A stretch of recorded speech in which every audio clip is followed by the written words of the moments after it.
open up the champagne, pop. What was the potential for your team this year? It's sort of unknown, but the group was coming together. We had to make a couple changes, small changes on the offensive end.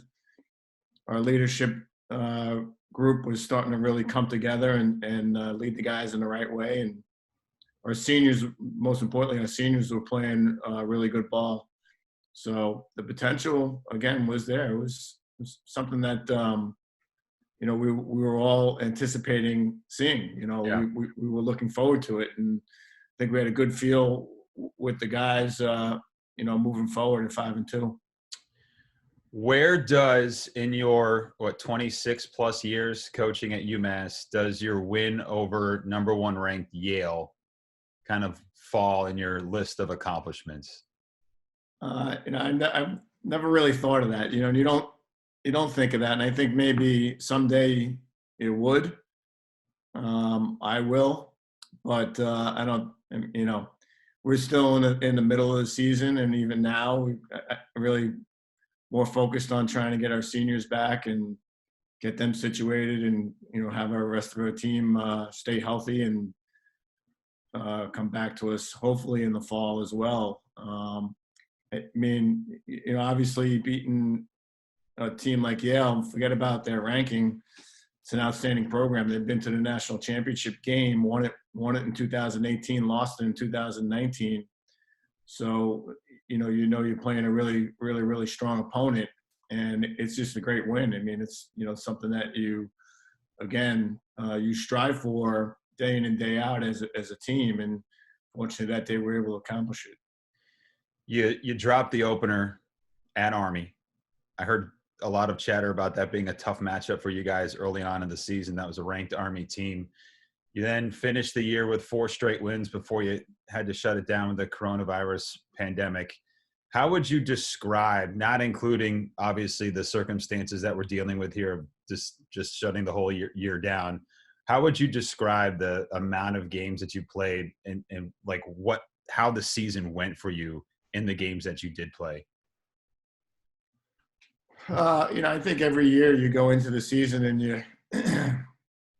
you hope you can play well early. And I think everybody's basically now, because of what Ryan Bamford's done and getting us the bubble and having the ability to go in there at times, we felt like we were ready going in, and it just wasn't our day against Army. They really thumped us. And then you come back, and there's a great sense of urgency. And I think that's one of the things that you'll see not only within our sport, but most sports, is guys refocus when you do get beat. And the way we got beat hurt us. It sticks to your soul, honestly. And those are the games that will never go away. You'll remember those ones even more than some of the wins, honestly. But, again, the guys were able to rebound in that sense of urgency. And we're going out to Ohio State the next week, and it's at the time they're ranked 8th in the country. We're playing in Ohio Stadium, and our guys had that sense of urgency. And I think after that game they realized that, hey, listen, if this is who we're going to be and how we're going to prepare during the week and then come out and play with this type of energy, we have a shot at being a really good team. And then we took a step back the following week.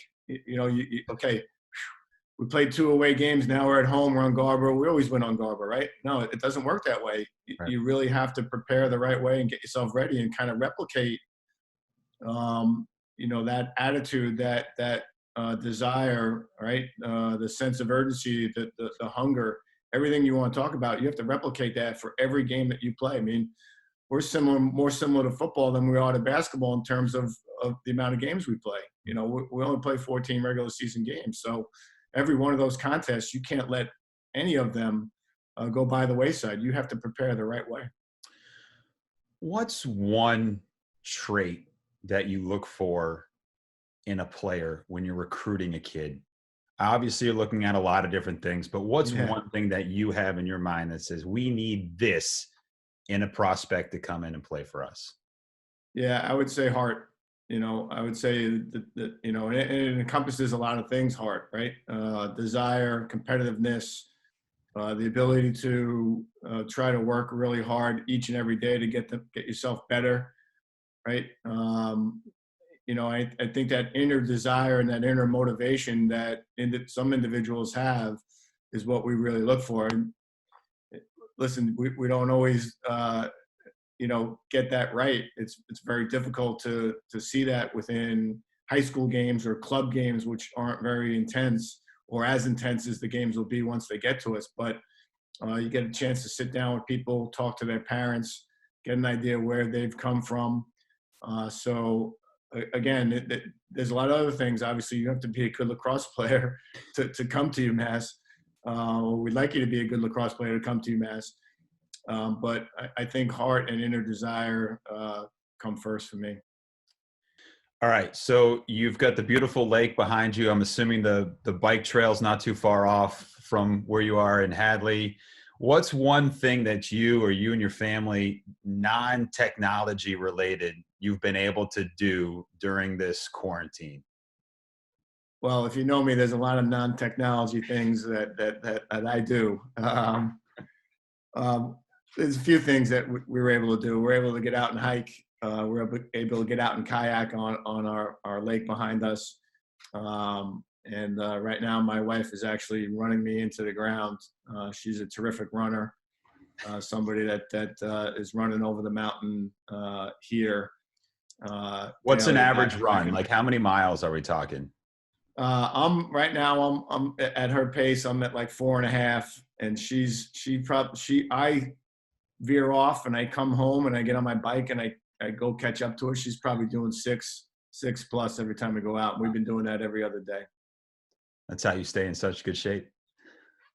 I'm trying. I think at this time, I think everybody, and I know that during the season in particular, I do a really poor job of taking care of my health and well-being. And during this time, that's the least that I can do for myself. Sounds good, Coach. Hey, we appreciate you taking the time and hopefully see you in person in the near future. Thanks, Jay. Thanks for having me. Great to see you.